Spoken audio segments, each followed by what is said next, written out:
Radio, música y cultura. Con Mitchell Casas.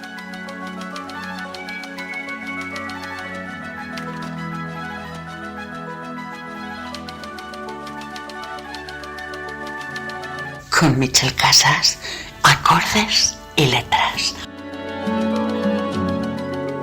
Y a través de AMCradio.es. Música y cultura.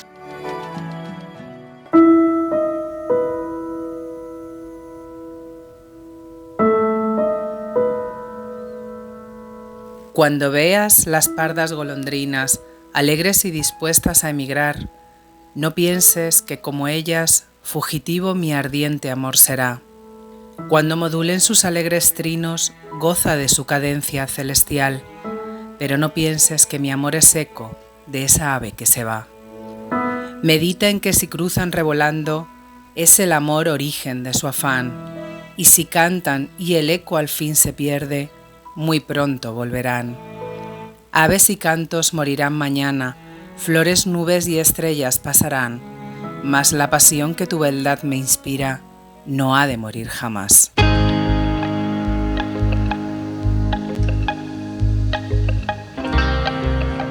Bienvenidos a un nuevo programa de Acordes y Letras. En nombre de los equipos técnico y de producción, el saludo fuerte de Mitchell Casas. ¿Cómo estamos? Hoy hemos comenzado el programa de una manera muy especial, con la preciosa voz de Carlota Martínez, que nos traía Las golondrinas, un poema del poeta mexicano José Tomás de Cuéllar. ¿Y por qué hemos comenzado con estos momentos tan especial de Carlota Martínez? Porque seguidamente hablaremos del libro La frontera lleva su nombre, de la periodista y escritora Elena Moreno Herreder. Y es que este libro nos habla de las golondrinas.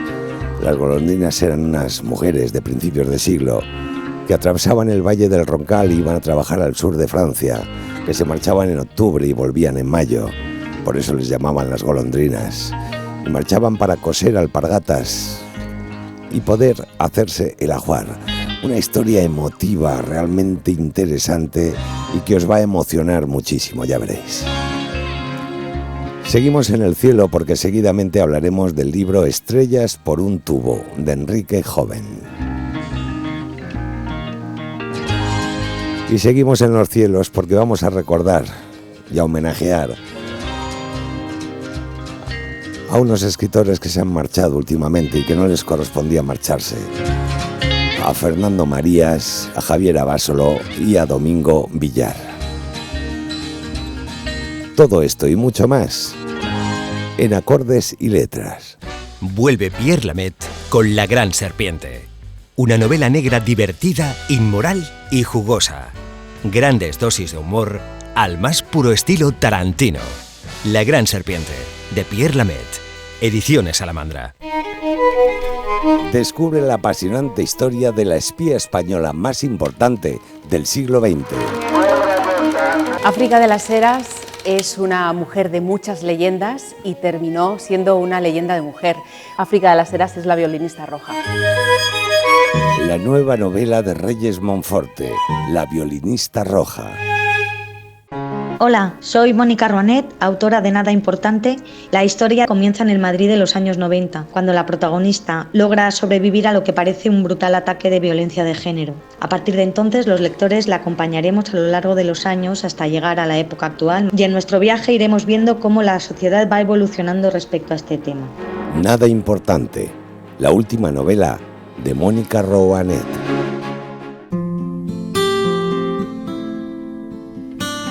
Acordes y letras.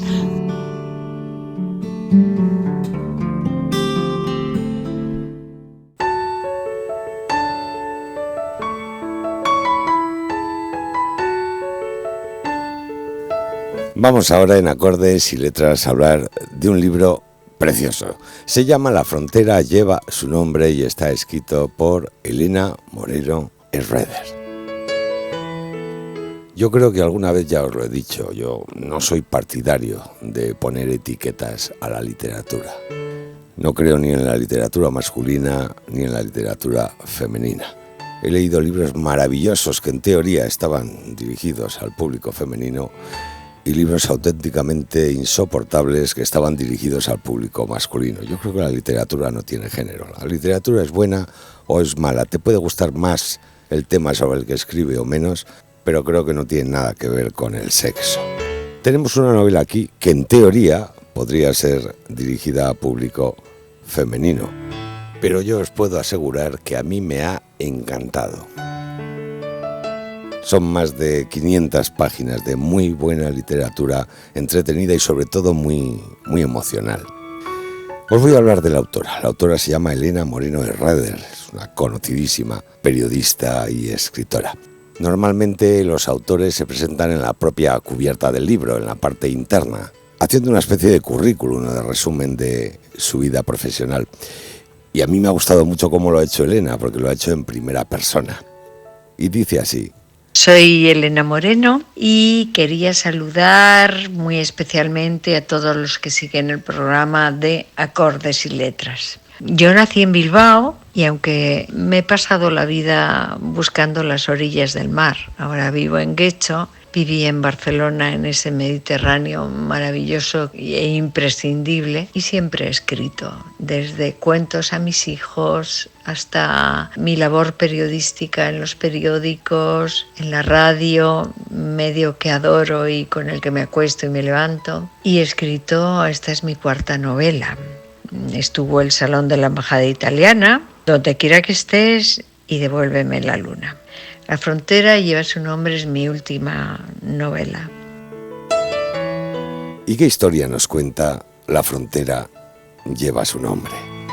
Pues nos cuenta la historia de una serie de mujeres que entre 1870 y 1940, chicas muy jóvenes de los valles pirenaicos de Aragón y Navarra, algunas casi niñas, cruzaban la frontera por peligrosos desfiladeros para coser alpargatas en Francia.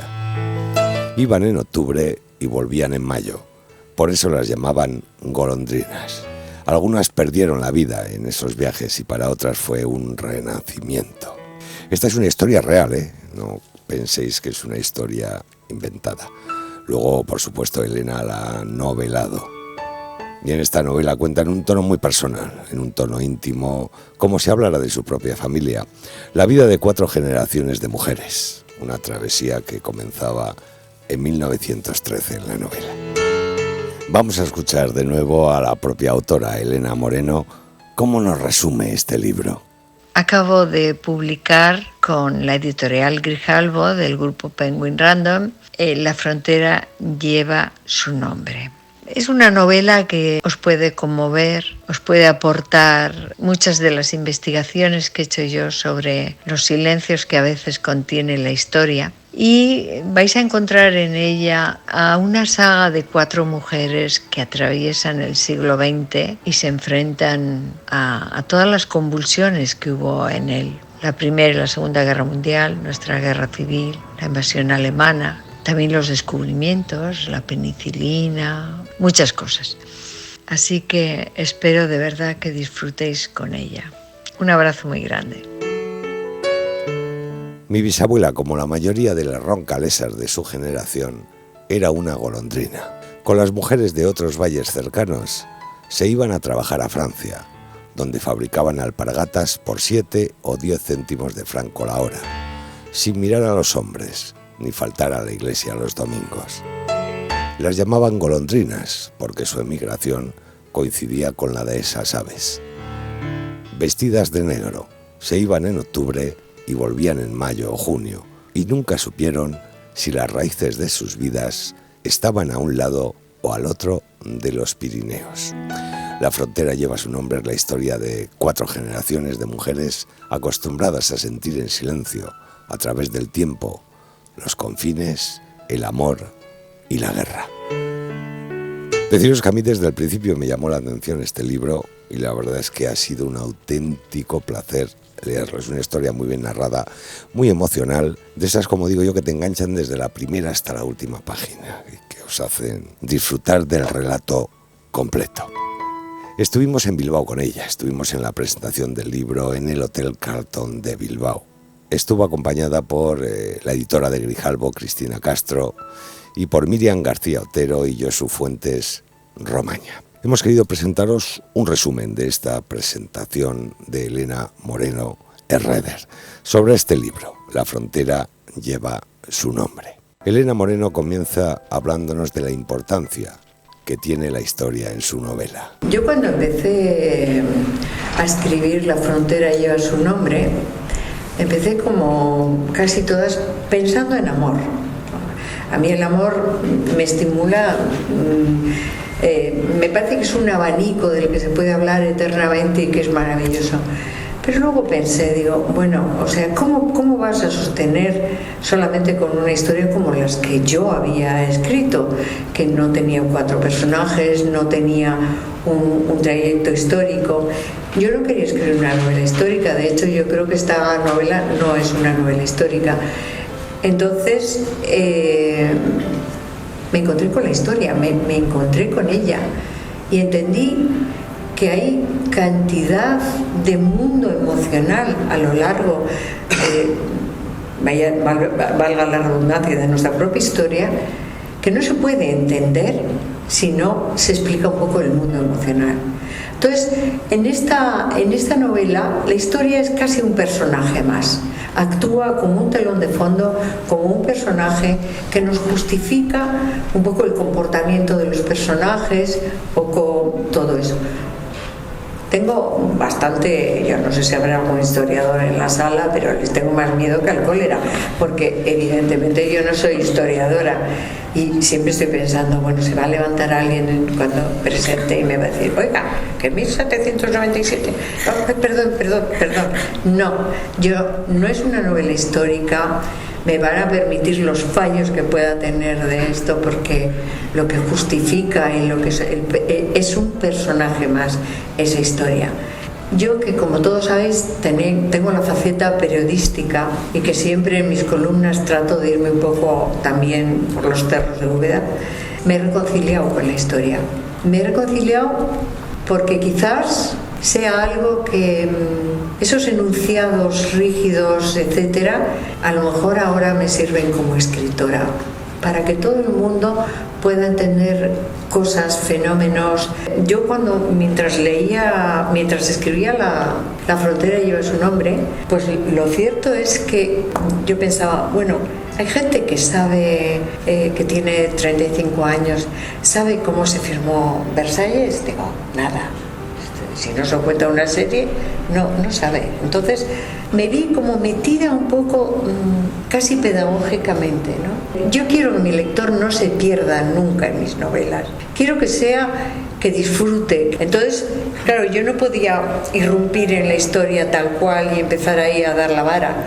Yo tenía que hacerlo de esa manera, que la historia resultara un personaje y que mientras estemos leyendo, nos estemos dando cuenta de ese siglo XX criminal, verdaderamente, que no creo que hemos valorado tanto como ha sido el siglo XX, tanto a nivel de cosas positivas, descubrimientos, pero ha sido violento, ha habido todas esas guerras, ha movilizado una cantidad de geopolítica tremenda, o sea, y eso habría que contarlo a través de los personajes que había, de 4 mujeres, más bien con pocos recursos culturales, claro.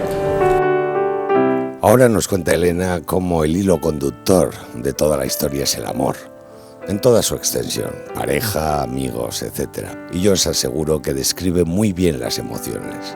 Es verdad que lo que atraviesa todas mis novelas es el amor, siempre es el amor. Pero, claro, el amor se puede hablar de muchísimas maneras, de muchísimas formas, etc. Bueno, yo es que pienso que el ser humano, igual que nace igual para sentir. Yo lo único que hago es poner en boca de mis personajes los sentimientos que muchas veces he experimentado yo o he escuchado a alguien que experimenta. Los sentimientos son universales. el miedo, el dolor, el amor, el odio, tantas cosas, o sea, son absolutamente universales. Y entonces yo creo que todo el mundo puede sentirse en un momento dado identificado, porque verdaderamente son cosas tan elementales. Lo que tú decías de los amores distintos, es verdad, esto me lo he currado mucho porque cada personaje tiene su tema y es un amor diferente y no son precisamente todos los tópicos. No hay ningún príncipe, desde luego, pero hay amores, hay sentimientos, hay vínculos, hay errores, porque todos nos hemos equivocado alguna vez al creer que vamos a encontrar la pasión, el cobijo, la lealtad en alguien, ¿no? Bueno, pues eso hay que llevarlo a los personajes para que estén verdaderamente vivos, ¿no? La autora describe a las 4 mujeres que comparten las páginas de todo el relato, con 4 formas diferentes de amar de cada una de ellas. Cada uno de mis personajes tiene un momento en la historia. Una mujer de los años como la primera Esperanza en 1914, evidentemente tiene muy pocas posibilidades. Su destino es el matrimonio, el único destino que tiene prácticamente una mujer en el principio del siglo es el matrimonio, no tiene otro. Entonces, esas personas no es que fueran estúpidas o tomaran decisiones, es que tenían todo su mundo era absolutamente limitado, y a partir de que la historia va creciendo, yo voy viendo cómo esas mujeres investigan sus posibilidades, se acercan, se alejan, tratan de resucitar sentimientos, de resucitar vivencias, y voy encontrando un poco la línea narrativa de esas mujeres que cuentan lo que sucede, las posibilidades que tienen, no solamente en el mundo laboral, en el rechazo moral, porque a mis golondrinas les pasan evidentemente muchas cosas, pero a veces tienen traspiés con la moral y sus hijos no tienen padre o cualquier cosa de este tipo. Entonces, ¿cómo responde la sociedad en cada uno de los momentos, ¿no? Yo creo que para crear hay que tener mi creación está en un lugar, yo sé que está en un lugar. Ahora no es como al principio cuando empezaba a escribir, pero ahora tengo ese lugar ya definido. Y ya sé lo que necesito para acceder a esa especie de sótano, donde yo no existo, mi mundo no existe, me traslado al siglo que haga falta y me voy con mis personajes. Y luego ya tengo que volver a subir porque se me quema la comida, un día tengo muchas posibilidades de morir quemada en mi casa. Muchísimas. Ahora nos va a hablar la autora de uno de los personajes, Esperanza. Esperanza Ayerra, para quien no haya leído, hay 4 generaciones y hay una que habla en primera persona, que ese es donde tengo yo mi fuerte, y entonces esa Esperanza que habla en primera persona, esa en un momento dado es la esperanza libre.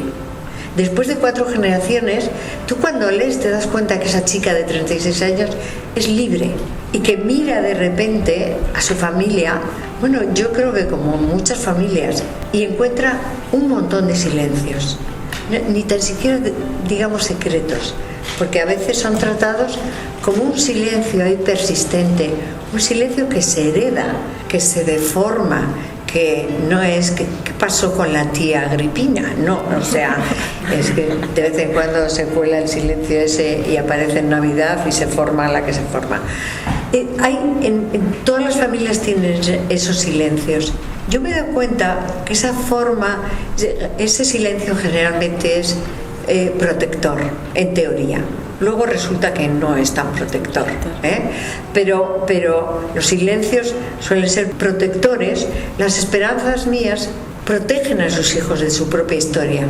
No quieren que ellas triunfen, que ellas conozcan otro mundo. Entonces se callan lo que han vivido, se callan. Y entonces En el inicio de la novela de La frontera lleva su nombre, en el inicio habla esta esperanza, por eso no desvelo demasiado, ¿no?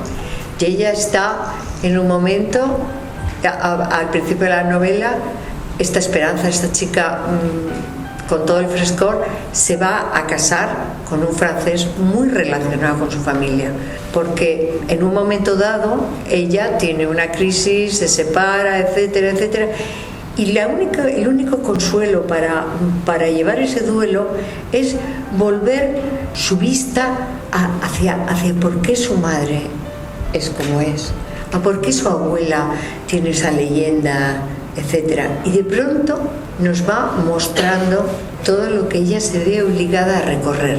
¿Por qué puede afrontar el silencio ese de 3 generaciones?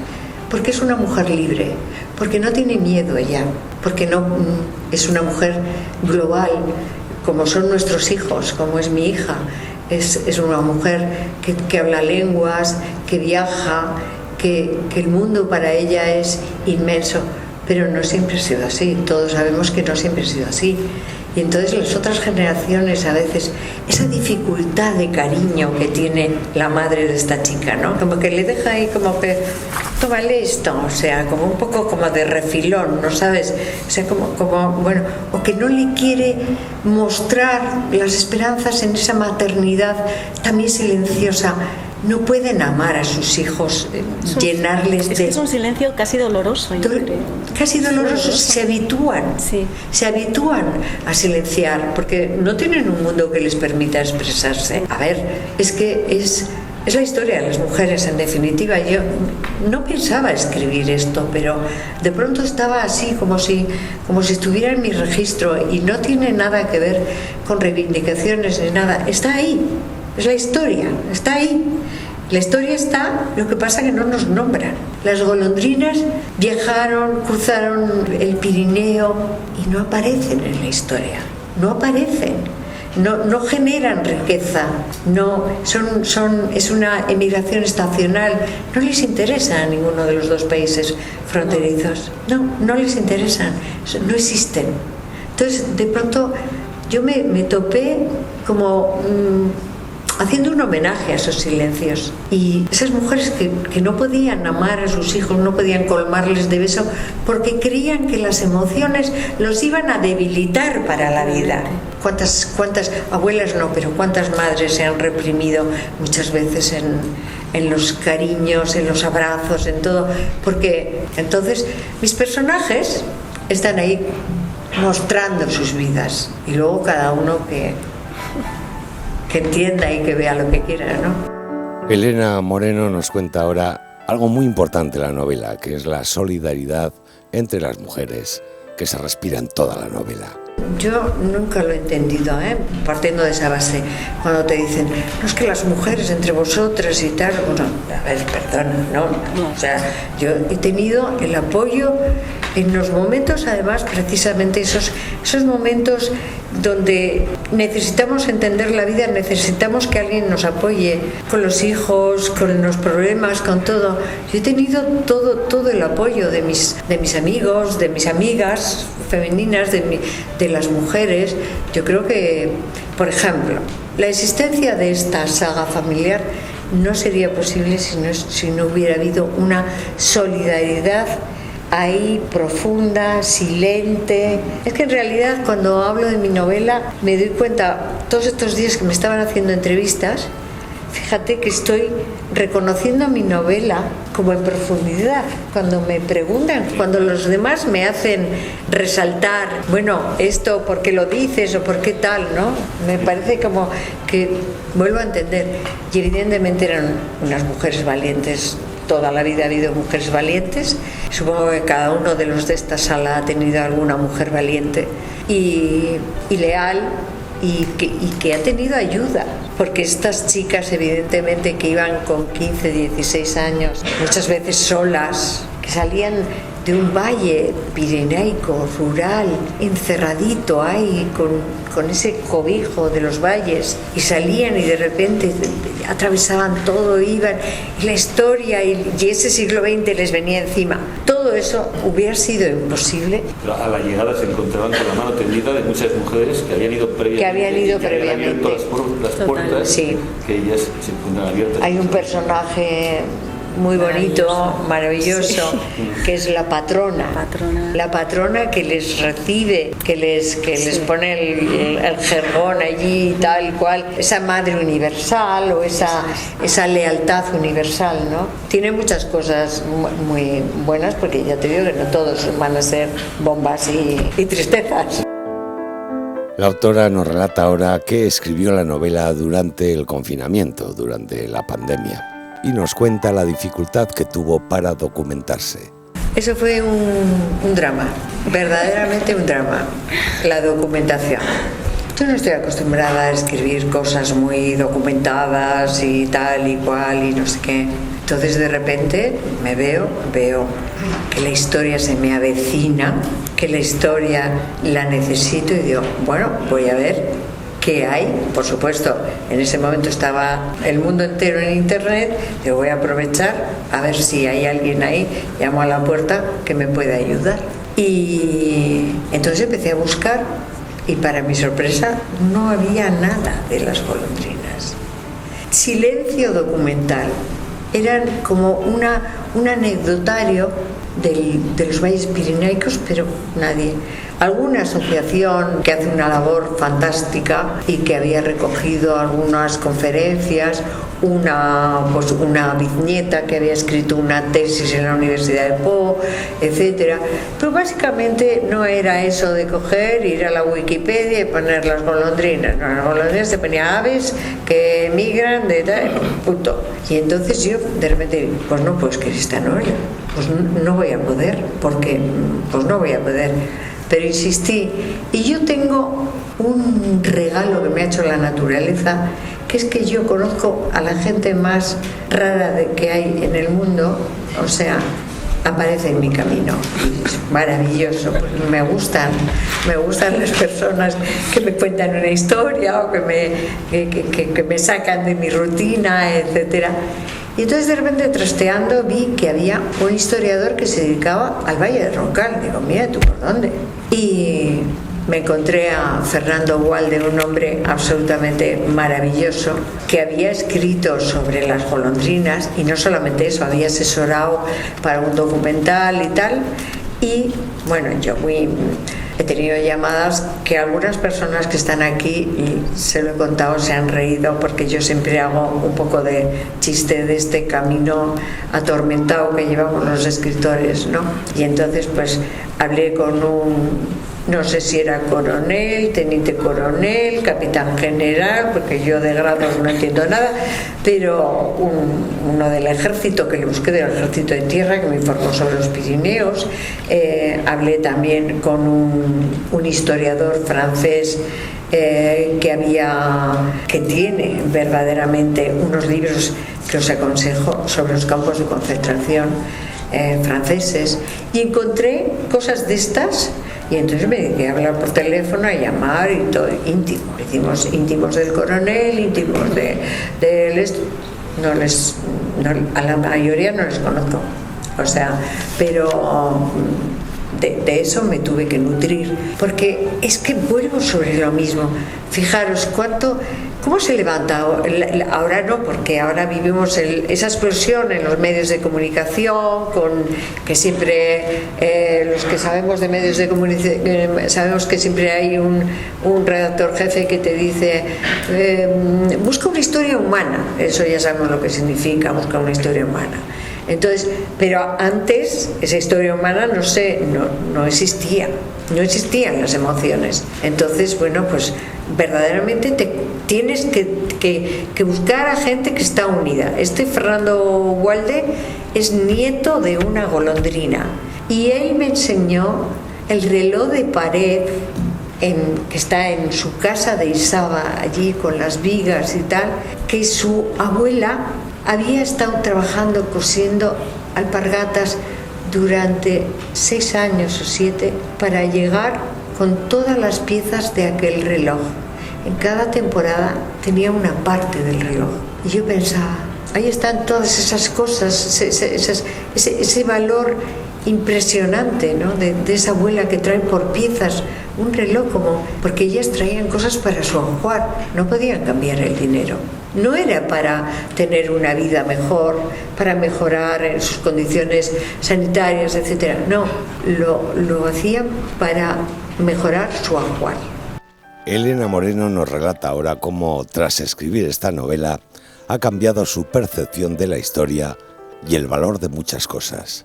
Sí. Esta novela me ha hecho ser consciente de cosas que yo había un poco desechado, ¿no? Como cosas además verdaderamente importantes.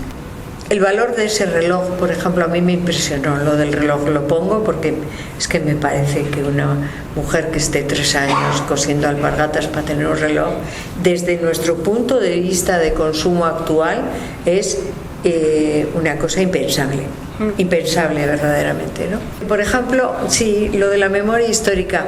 Yo he sido esas de qué pesadez con la memoria histórica, ay Dios mío, lo mejor es pasar y tal y cual. Pues ahora ya no pienso igual. Yo pienso que y quien lea mi libro se dará cuenta de que es importante. Podemos coger el caso de las víctimas del terrorismo igual, ¿no? Es importante que eso...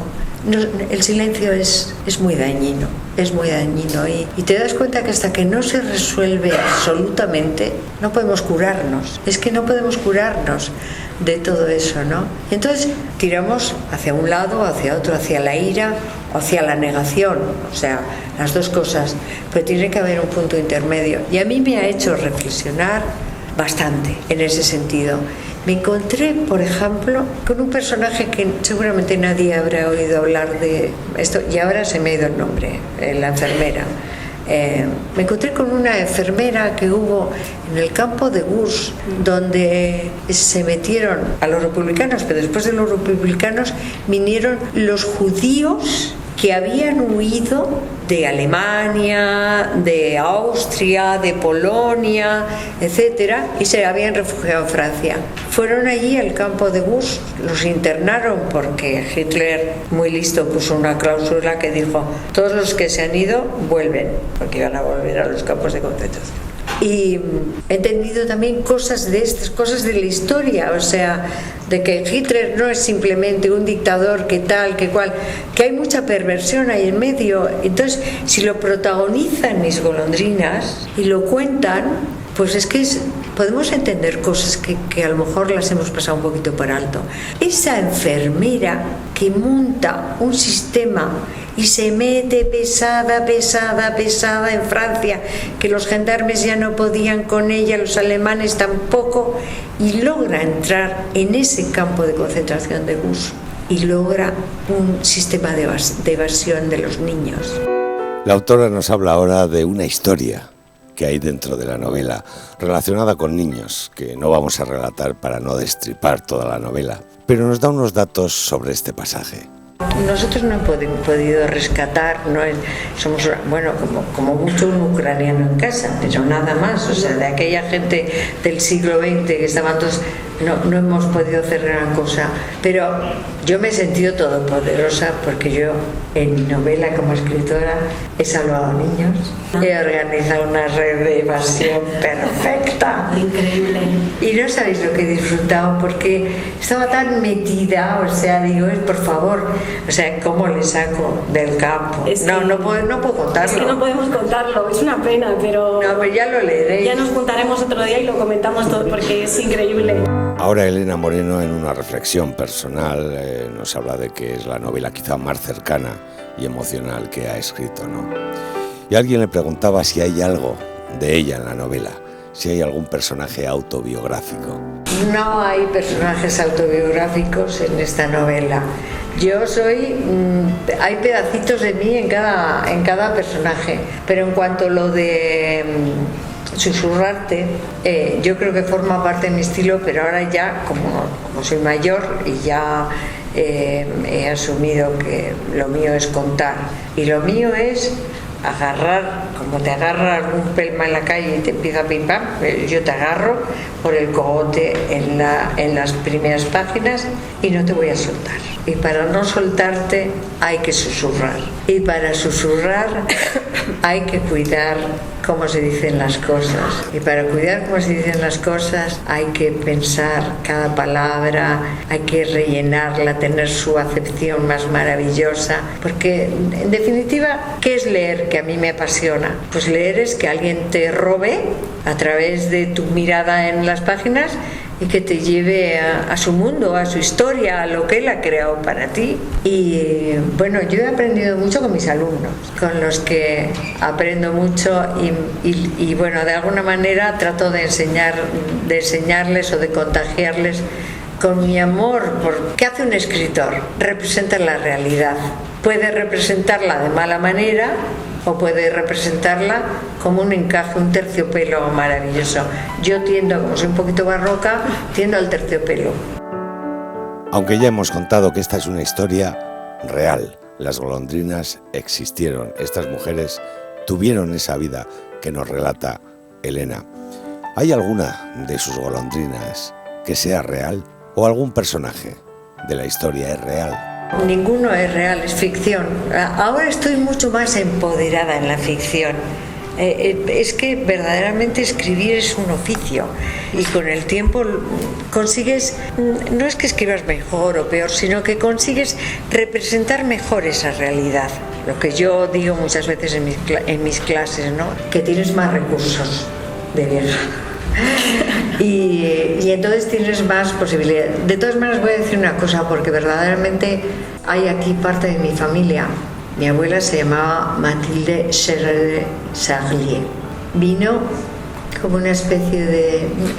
Nunca exactamente supimos bueno, su padre, es decir, mi bisabuelo, vino a enseñar, era vidriero, y entonces vino a enseñar el soplado del vidrio en Erandio y tal. Bueno, yo tampoco conocemos muy bien la historia. Yo pasé mucho tiempo con mi abuela, no hablaba francés ni nos contaba cosas de su vida, ¿no? Era un poco como esas golondrinas, por adaptación, por tal, quizás había renunciado a un mundo, a su infancia, a todo eso, ¿no? Le quedaban cosas, hacía gaufres, las galletas, los gaufres, destilaba Cointreau, nos enseñó a pelar las naranjas todas en un hilo, en un esto indefinido, y las colgaba y luego hacíamos Cointreau y nos daba a probar, no importaba la edad. Entonces, de pronto, fíjate, esto es una cosa que me ha pasado tan espontáneo. Empecé a recordarla y dije, a mí me encantaba la marsellesa para dormir, la marsellesa, bueno, sí. A les enfants de la patrie, o sea, nos cantaba para dormir y yo pensé que era una canción de cuna toda mi vida. Cuando por primera vez me llevaron de intercambio a la Normandía profunda, yo llegué allí y yo muy mona, nena, chiquitina, yo sé una canción, dije, no hablaba casi francés, pero yo sé una canción, porque quería también hacerles un homenaje a los franceses, ¿no? Y entonces les dije, pero es para dormir, es una canción para dormir. Es una canción para dormir. Yo estaba convencida que era una canción para dormir. Y les canté la marsellesa. Claro, me miraron, dijeron, ¿pero qué nos han mandado? De España, que nos han mandado. Y canté la marsellesa y eran unos señores súper serios, súper estos de la República y todo, y me dijeron, no, de dormir nada.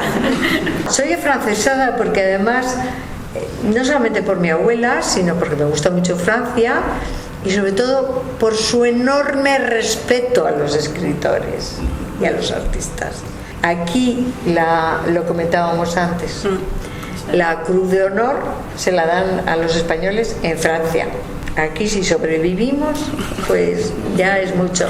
Al entrar me ha preguntado un amigo, Elena, ¿puedes vivir de la literatura? Y le he contestado, no. No se puede vivir de la literatura. Bueno, a lo mejor ahora puedo vivir de la literatura. Seguro que sí. Seguro que sí, puede ser. Pero bueno, si me queréis, como decía Lola Flores, si me queréis, no prestéis mis libros. Recomendarlos, los firmo, les pongo olor, todo lo que queráis, pero por favor. Y terminamos ya este resumen de la presentación con un fragmento de la propia novela y que ha elegido la autora porque es especial para ella. Voy a leer un fragmentito que he elegido porque yo creo que es muy representativo. Esa voz de esa mujer joven, de esa última, no golondrina, pero sí, porque no sé si lo he dicho, mis personajes se llaman todos Esperanzas, en una metáfora maravillosa. Entonces, sí hay una cosa que explica bastante bien, voy a leer, voy a susurraros. Mi Esperanza se está casando, es Esperanza joven y entonces está recordando un poco cosas. Y entonces dice: extiendo los largos dedos como una reina. Mis manos guardan la agilidad de todas las esperanzas que trenzaban el esparto y cosían el pespunte de la tela de las alpargatas por unos céntimos de sueño la hora. Están suaves, sin manchas, porque mi generación no sabe lo que son los abañones y mucho menos tener que hacer pis en ellos para que la urea los cure. Ahora tenemos una crema hidratante de efecto balsámico que extiendo por mis extremidades mientras veo una serie en Netflix. Yo nunca he lavado mis sábanas en el río helado ni metido las manos en la tierra buscando una patata para cenar, aunque tenga 4 geranios en el balcón de mi piso de la calle Enrique Granados de Barcelona.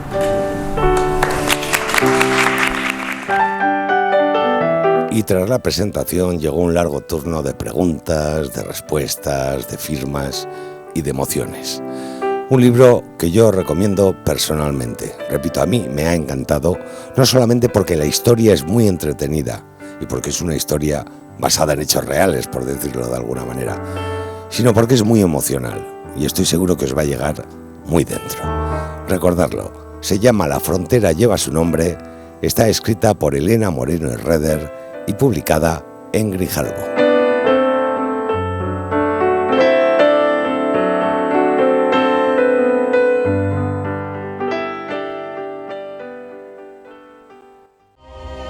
Roma, año 77 a.C.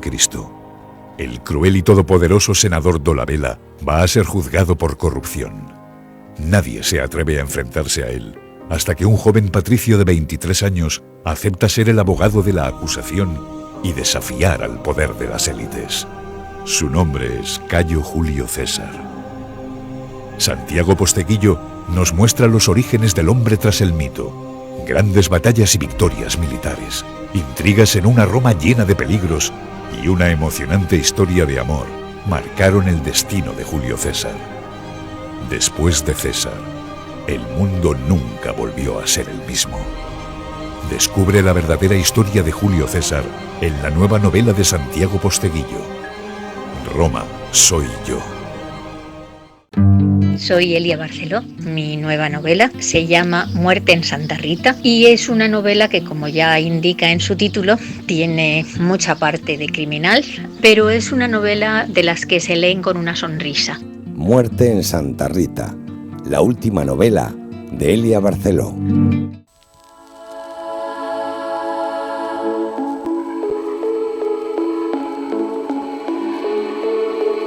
Vamos en Acordes y Letras a hablar de ciencia, pero también hablar de libros, cómo no. Porque vamos a hablar de un libro sobre ciencia, llamado Estrellas por un tubo, escrito por Enrique Joven. Dice Enrique: de lo que podemos estar seguros es de que la Tierra dejará de ser un planeta habitable dentro de unos millones de años. La razón es evidente y conocida. El Sol está a mitad de su vida como estrella. Le quedan 4.400 millones de años de quemar hidrógeno. Luego se acabó. Enrique Joven es nacido en Zaragoza en 1964, es doctor en ciencias físicas. En 2002 publicó su primera novela, el libro Horrible. Es autor y guionista de la serie de divulgación científica Un programa estelar. Desde 1991 reside en Tenerife, donde trabaja como ingeniero senior del Instituto de Astrofísica de Canarias y colabora en prensa local. Otra frase que me ha llamado mucho la atención de Enrique Joven es: invirtamos mucho en educación e investigación, porque los ignorantes nos salen después muy caros. Dicho queda. Y para no caer en ese problema de la desinformación o la no educación, vamos a hablar de este libro, Estrellas por un tubo. Como os contaba en la primera frase, al Sol le quedan aproximadamente 4.400 millones de años de vida y luego se acabó. Hasta que ese fatal instante, que no veremos, llegue, tenemos muchos libros sobre esta materia con los que ilustrarnos. Pero podría decirse que Estrellas por un tubo es diferente. Es un libro de astronomía para inexpertos que al final terminarán siendo apasionados de lo que esconde y muestra el cielo que nos cubre. Su subtítulo centra perfectamente el objetivo de este nuevo ensayo del astrofísico Enrique Joven. Una historia diferente de la astronomía. Sintetizar todo lo que la historia ha dado de sí en temática astronómica, desde hace 6.000 años, fecha de la que se comienza a tener registros, hasta hoy, en que se habla en los bares del bosón de Higgs como quien se refiere a un familiar cercano, y donde estiramos la wifi más que un chicle. Es asimismo un libro que plantea numerosas preguntas y que casi responde a todas ellas. Joven hace un exhaustivo barrido por todos los nombres que han contribuido a crear un género científico necesario para entender el comportamiento del mundo y nuestras aspiraciones como especie humana. Desde, por ejemplo, el primer calendario solar conocido, creado por los egipcios en el 3000 a.C., hasta los más recientes premios Nobel de Física. Procede a una enumeración detallada y divertida de los grandes y pequeños nombres que han hecho de la astronomía una ciencia fascinante y, por raro que pueda parecer, sencilla de comprender. Aunque sabemos que la mayoría de los libros contienen una dedicatoria, la de Estrellas por un tubo es particularmente significativa y emotiva. Enrique le dedica este título a su madre, Ascensión, que ya subiste a los cielos, fallecida durante la pandemia, tiempo duro y fructífero en el que Enrique se entregó a la redacción de este manual y que 2 años después ve la luz. El autor se sirvió del largo periodo del confinamiento para tratar de condensar toda la historia de la astronomía, tarea para la que ha desplegado las virtudes de un científico. Frío y sueño a partes iguales, paciencia, algo de intriga, curiosidad, cierta gracia y la capacidad de captar al lector en palabras propias. Para ello, Enrique Joven se dirige directamente a la persona que está leyendo sus reflexiones y datos, o sea, nosotros. Establece así un diálogo personalizado con nosotros, con sus lectores. Es esta la inicial característica que nos demuestra que estamos ante una obra cercana y amigable, a pesar de la presunta sesudez de su contenido. Joven está acostumbrado a ficcionar porque de hecho ya ha escrito varias novelas. Hace uso de recursos variopintos y muy entretenidos para enfrentarnos al denso mundo de las estrellas. Estos son un repertorio infinito de anécdotas personales y laborales. Usa la ironía como las ecuaciones, con precisión. Tira de referencias literarias y cinematográficas, igual que si estuviéramos en una hemeroteca. Hace gala de un fino humor para desatascar los conceptos más rebuscados. Emplea su larga experiencia como técnico para describir viajes y situaciones, como en una clase de geografía. Aprovecha referencias bibliográficas y fuentes de otros y suyas a modo de minuciosa documentación, pero sin saturar ni aplastar en ningún momento. Y sobre todo trata a las grandes figuras de la ciencia con una proximidad y respeto que te llevan a querer conocerlos, igual que desearías entablar amistad con un viejo tío de América o con un actor de Hollywood. Todo con tal de que comprendamos y amemos el complejo universo que nos envuelve. Uno de los grandes aciertos de este libro con tanta luz es que a veces parece que lo que uno lee es una buena novela camuflada en un excelente tratado científico. Ya lo advierte el propio autor en su prefacio. Esto no es una enciclopedia de astronomía, sino un libro de divulgación sin fórmulas mareantes ni imágenes incomprensibles. Y se pone serio, lo justo, para afrontar esta obra que lee mirando hacia arriba, donde está el firmamento, pero con los pies en el suelo.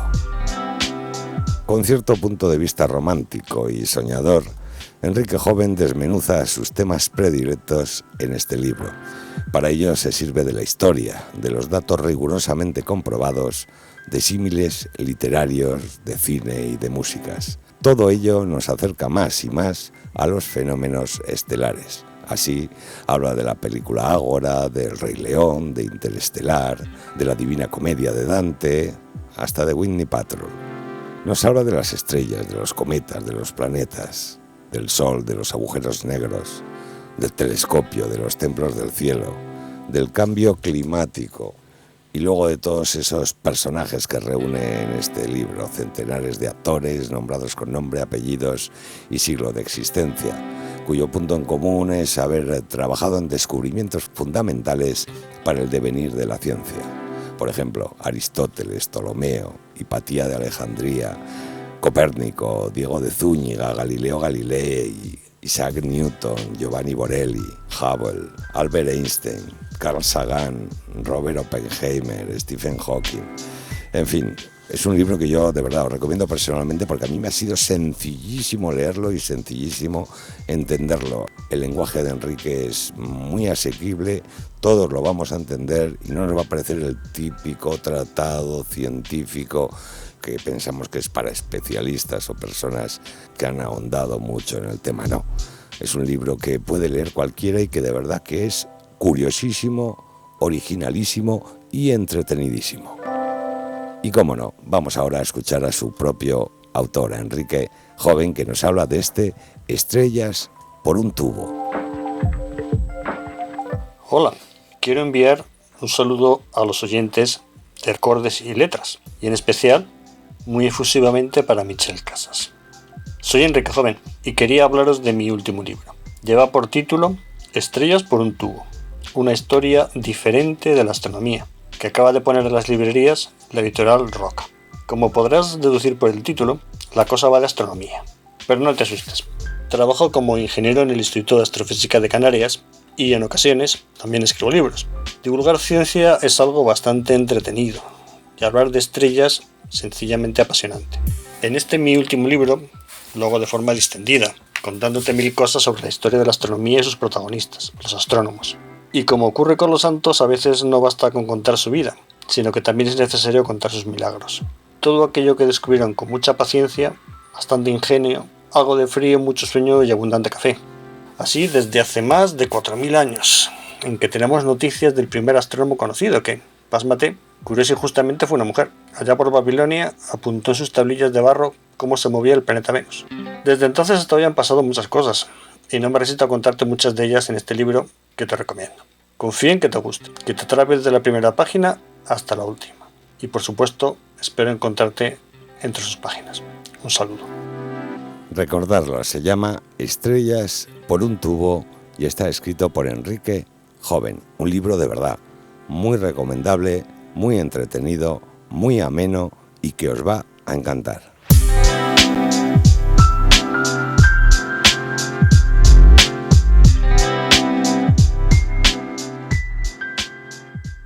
Soy Raquel Marín y os quería hablar de mi nuevo libro Alimenta el sueño para un cerebro sano, que viene a ser una guía práctica para dormir mejor y alargar la vida de tus neuronas. Os mando un fuerte abrazo y dulces sueños. El camino imposible. Manuel Álvarez Sagó. El camino imposible narra una aventura. Se trata de una historia que pretende convertirse en homenaje a todo aquel que con determinación y esfuerzo lucha por lo que quiere. Descubre en tu librería la nueva novela de Carlos Danón, Love Song. 3 músicos de talento y una gira veraniega. Una historia de amor, amistad y desolación. Love Song, de Carlos Danón. publicada por Ediciones Salamandra.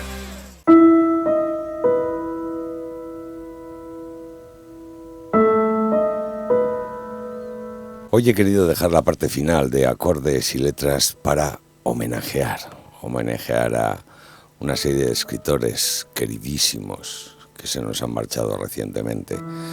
Recordaréis en aquel programa que hicimos con Elia Barceló que decía: este año se han marchado mucha gente que no le correspondía marcharse. Y efectivamente así es. Recordamos desde aquí a Fernando Marías, recordamos a Javier Abasolo y recordamos a Domingo Villar.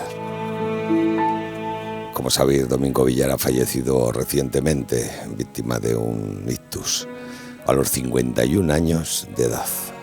Como decía Elia, no le correspondía marcharse todavía. Domingo Villar, autor de libros como Ojos de Agua, como Playa de los Ahogados o como El último barco. Yo quiero recordarle con un artículo que ha escrito precisamente Lorenzo Silva, llamado ¿Cuándo se van los mejores?, en el cual habla sobre todo de Domingo Villar, pero yo quiero homenajear, repito, a todos los escritores cercanos y queridos como Fernando Marías y como Javier Abasolo. El artículo, como os decía, se llama ¿Cuándo se van los mejores? El fallecido Domingo Villar nos dio muchas lecciones en solo 15 años de carrera. Ocurrió hace casi un cuarto de siglo, en un encuentro de escritores de mi generación que se desarrolló en tierras gallegas, bajo los auspicios de un premio Nobel. En medio de una de las sesiones, se me ocurrió decir que lo que buscaba al escribir era la emoción, tanto hallarla en lo que contaba como despertarla en quien lo leyera. Una escritora allí presente, omito su nombre porque no es importante y porque la anécdota no está reñida con su valía, reaccionó muy airada ante mis palabras y habló de la emoción como algo tan bajo y tan vil que casi llegué a dudar, era un joven, si no se me habría escapado una inconveniencia. Me acuerdo de este roce, al hilo de la reciente y prematura muerte de Domingo Villar, un novelista tan amable y discreto que a más de uno se le puede haber pasado percatarse de su inmensa talla, como escritor y como ser humano. Declaró en cierta ocasión a un periódico tinerfeño: se puede hablar de crímenes y escribir novelas cultas, que sean hondas, que sean humanas y que sean, en suma, emocionantes, que nos arañen por dentro. No existe otro camino para emocionar al lector que escribir emocionado. Emocionar y escribir emocionado, sin ningún pudor, sin ningún tapujo para hurtar el bulto a las diatribas de los críticos feroces.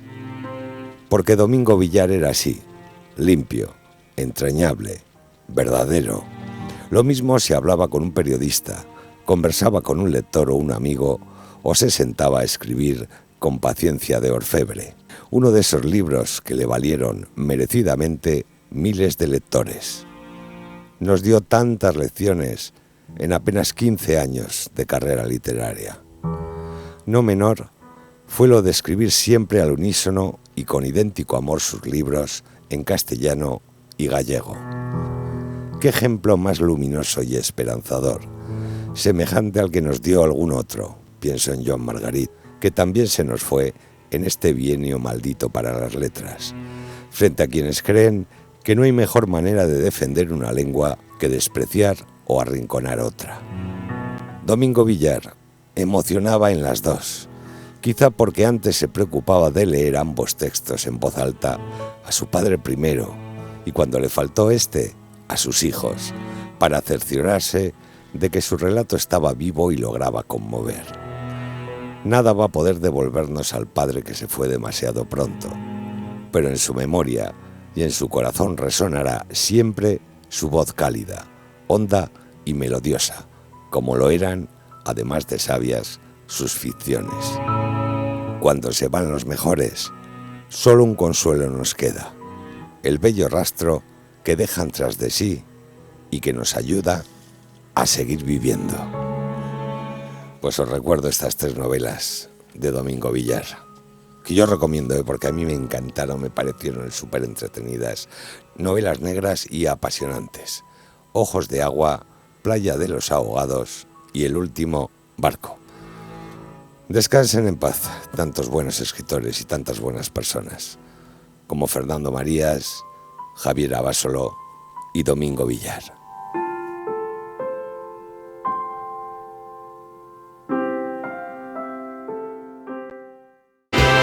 Acordes y letras. Con Mitchell Casas.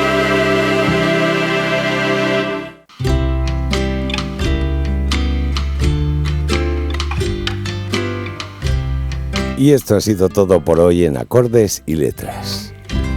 En nombre de los equipos técnico y de producción, el saludo fuerte de Mitchell Casas. Gracias y hasta pronto.